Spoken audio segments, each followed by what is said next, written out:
সারদা কেলেঙ্কারিতে ধৃত মদন মিত্রর গ্রেফতারিকে অন্যায় এবং রাজনৈতিক প্রতিহিংসা বলে দাবি করে আন্দোলনে নেমেছেন মমতা বন্দ্যোপাধ্যায়। তদন্ত শেষের আগেই তার দাবি মদন মিত্র নির্দোষ, কিন্তু দলনেত্রী সারদা কেলেঙ্কারির আগাম রায় ঘোষণা করে দিলেও তার দলের অধ্যাপক সাংসদ কিন্তু সে রাস্তায় হাঁটলেন না, বরং তিনি আস্থা রাখছেন বিচার ব্যবস্থার ওপর। কি বিশ্বাস করেন যে সিবিআই কি রাজনৈতিক পলিটিক্যাল টুল হিসেবে ব্যবহার করা হচ্ছে? মদন মিত্রের যে গ্রেফতারটা সেই একটা দলের আমি এই মুহূর্তে বলবো যে আমাদের বিচার ব্যবস্থার উপরে আস্থা রাখতে হবে এবং কোর্ট আমার মনে হয় সঠিক সিদ্ধান্ত নেবে।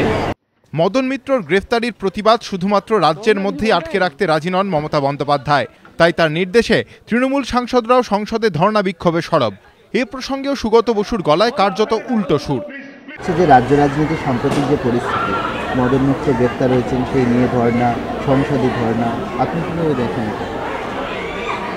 আমি সংসদে যতটা পারি কনস্ট্রাকটিভ কাজ করবার চেষ্টা করছি।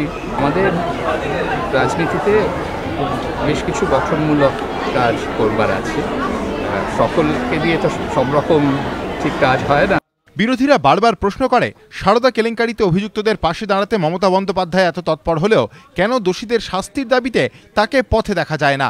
এই প্রেক্ষাপটেই যাদবপুরের তৃণমূল সাংসদের স্পষ্ট কথা, কেলেঙ্কারিতে যেই দোষী হন না কেন তার শাস্তি হওয়া উচিত। ফাইন্যান্সিয়াল করাপশনের কোনো স্থান নেই এবং যারা সাধারণ মানুষের টাকা নয়ছয় করেছে তারা যেই হন না কেন তাদের বিচার এবং শাস্তি হওয়া প্রয়োজন আছে বলে আমি মনে করি। সুপ্রিম কোর্টের নির্দেশে সারদা কেলেঙ্কারির তদন্ত করছে সিবিআই, আর বারবার সেই সিবিআই এর বিরুদ্ধেই আক্রমণ শানাচ্ছেন মমতা বন্দ্যোপাধ্যায়। বিরোধীরা বারবার প্রশ্ন তুলছেন, সিবিআই তদন্তে ত্রুটি রয়েছে বলে মনে করলে কেন সুপ্রিম কোর্টে যাচ্ছেন না মুখ্যমন্ত্রী? কেন আদালতে রায় ঘোষণার আগেই দলের সবাইকে নির্দোষ আখ্যা দিচ্ছেন তিনি? তাহলে কি আদালতের ওপর তার ভরসা নেই? এরকমই নানা প্রশ্নের মাঝে তৃণমূলেরই যাদবপুরের সাংসদের বারবার বিচার ব্যবস্থার উপর আস্থা রাখার কথা সারদা ইস্যুতে দলের মধ্যেই মতভেদের বিষয়টি স্পষ্ট করে দিল বলে মত রাজনৈতিক মহলের একাংশের। অর্ণব মুখোপাধ্যায়, এবিপি আনন্দ।